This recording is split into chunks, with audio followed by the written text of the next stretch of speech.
Meus irmãos, a paz do Senhor Jesus, somos nós de novo aqui, mais uma empreitada, né?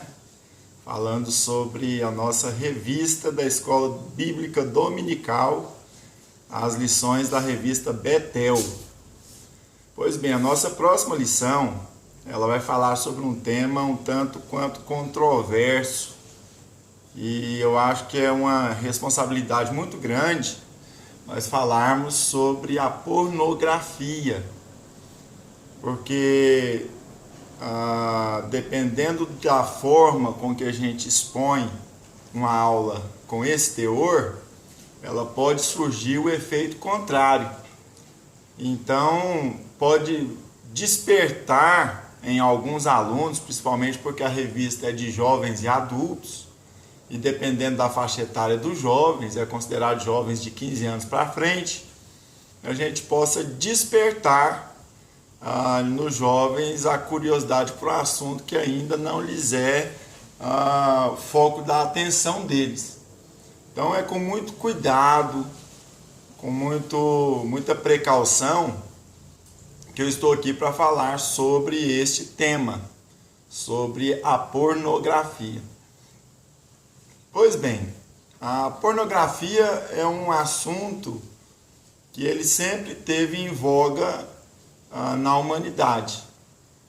Se você pegar das eras mais remotas, a pornografia sempre esteve presente na humanidade. Se a gente precisar de um exemplo bíblico, quando Balaão foi contratado por Balaque para poder profetizar contra os israelitas, ele não conseguiu profetizar hora nenhuma, porque a vontade de Deus era favorável aos israelitas. E ele só conseguiu ter êxito, sucesso, quando Balaão teve uma ideia. Já sei, você coloca algumas mulheres para chamar a atenção dos israelitas, e quando eles ficarem atraídos por elas, eles vão juntar-se a elas e pecarão contra Deus. E se eles pecarem contra Deus, então Deus irá se zangar com eles e você vai obter a vitória, ou pelo menos a chancela, ou a autorização de Deus para poder guerrear e vencer os israelitas. E infelizmente esse fato foi de uma grande repercussão na Bíblia, mas foi algo que obteve um certo sucesso, né? Devido à exposição explícita da sensualidade do povo que estava querendo engolir de uma vez por todas, os israelitas. Esse é um fato bíblico. Mas se a gente for analisar em toda a história, sempre a pornografia ela vai estar presente em todas as eras, em todas as etapas, em todos os períodos da história da humanidade. E uma das bases que a gente pode ter para afirmar isso também é a própria mitologia grega, né? Tem os deuses Eros, Afrodite, mas eu quero me ater aqui na mitologia grega sobre a história de um menino chamado Édipo. Quando ele nasceu, um oráculo traçou a sua trajetória, e esse oráculo dizia que o destino de Édipo era matar o próprio pai e casar com a própria mãe. Então o pai, com muito temor de que isso acontecesse, mandou que levasse esse menino para umas montanhas, não muito longe do seu reino, que lhe furasse os pés com as lanças e deixasse ele solto para morrer. Ele não queria que matasse o menino, mas não queria que o menino vivesse. Então vamos deixar o destino cuidar disso. Fure os pés com a lança e solte ele. E assim foi feito. Esse menino foi achado por um rei vizinho que cuidou dele, né?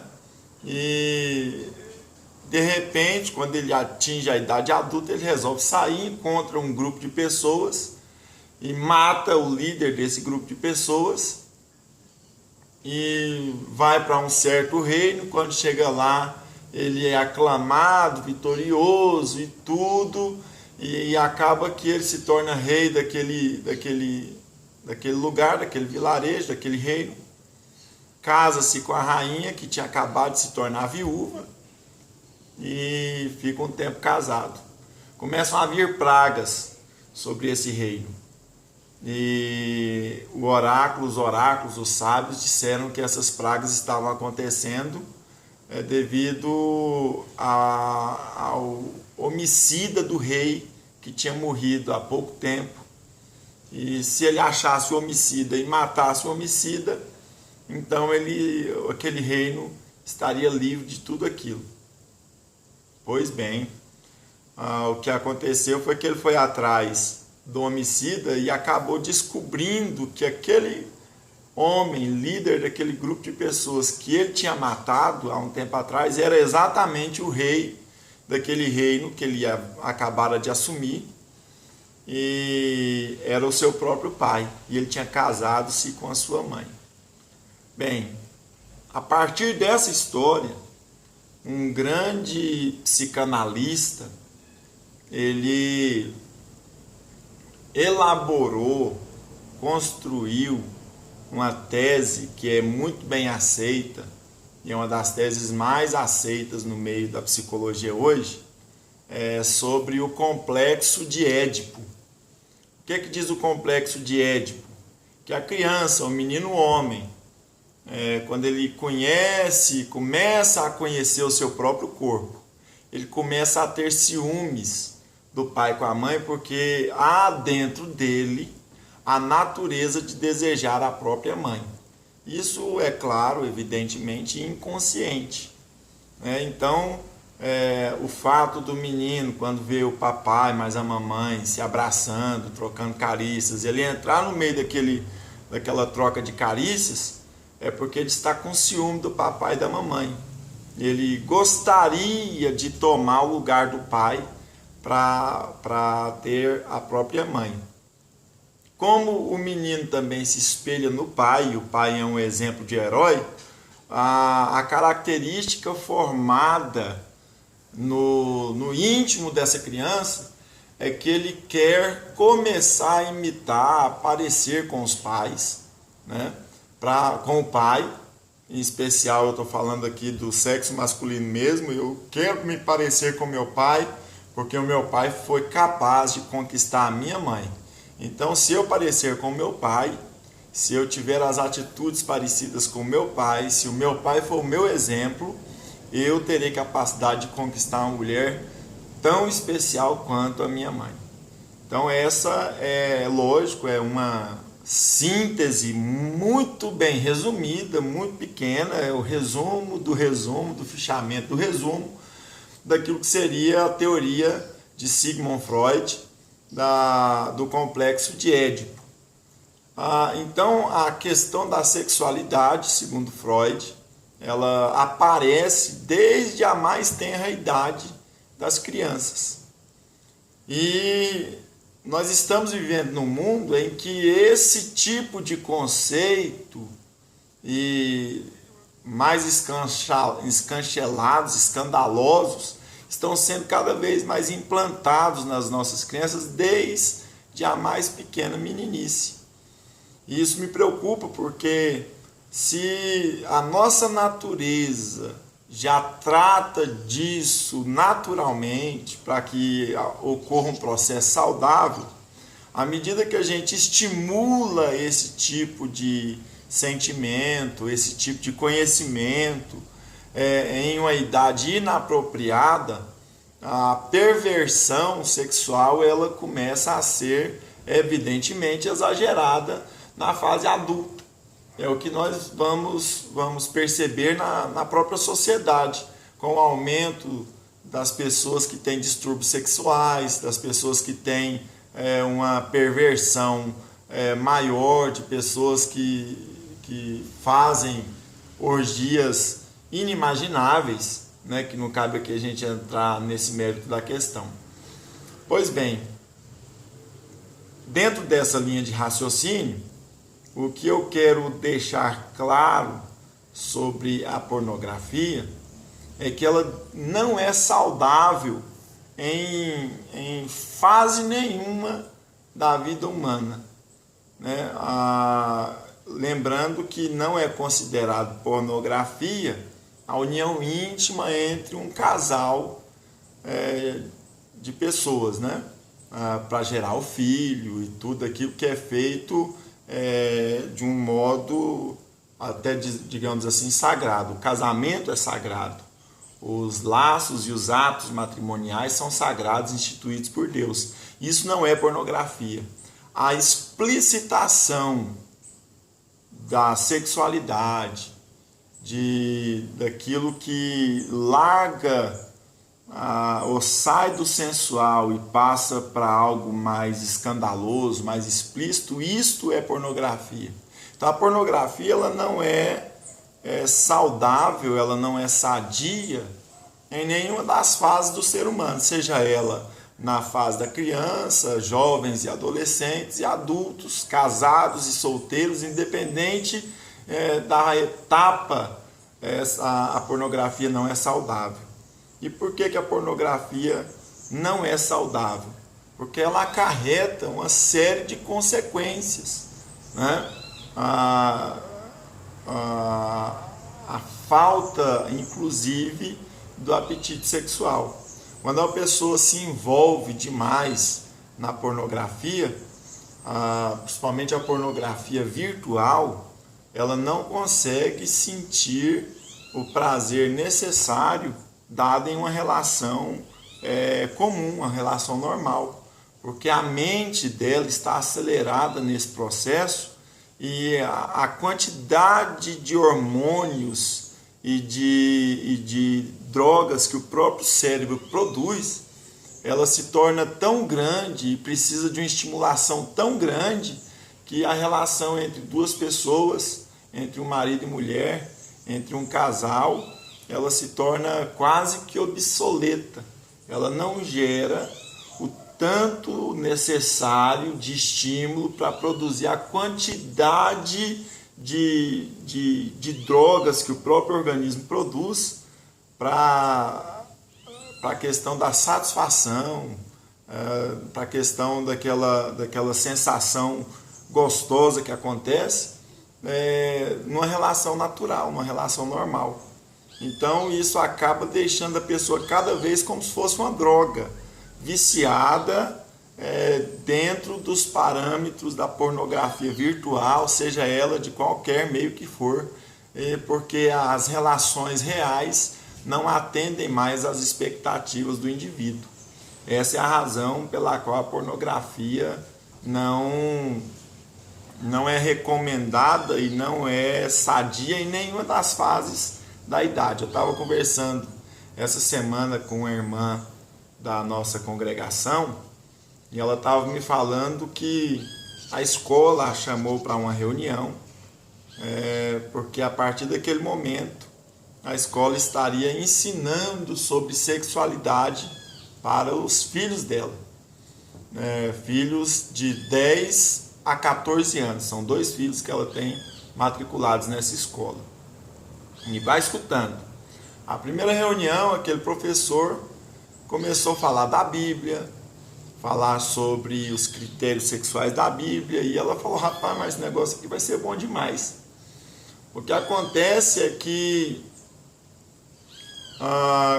ao final da palestra daquela primeira reunião, aquele professor deixou bem explícito e deixou claro que ele ia contar os 2 lados da moeda e que as crianças conheceriam tanto o lado bíblico quanto o lado não bíblico da história sexual, da sexualidade humana.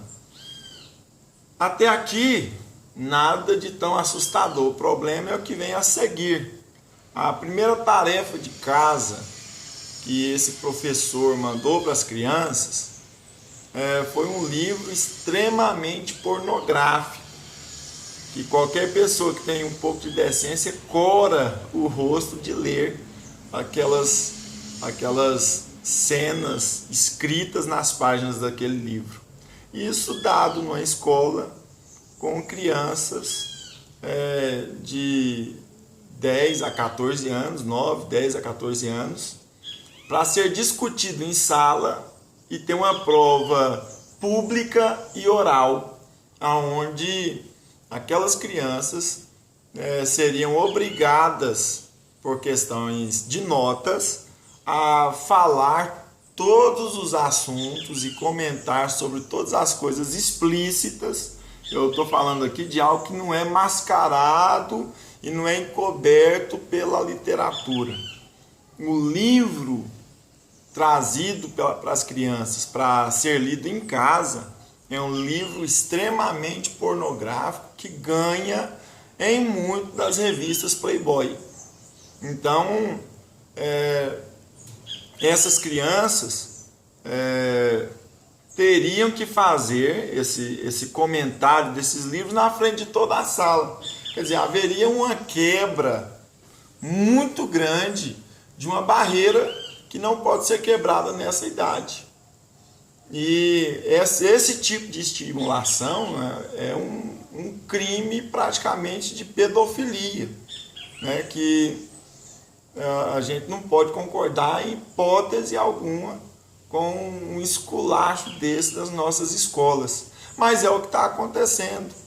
Então, por falar em pornografia, eu quero aqui deixar o meu alerta aos pais sobre todos os conteúdos que estão sendo lançados nas escolas, principalmente as públicas, né? Porque senão você vai ter um filho, uma filha, sendo estimulado a uma iniciação sexual precoce.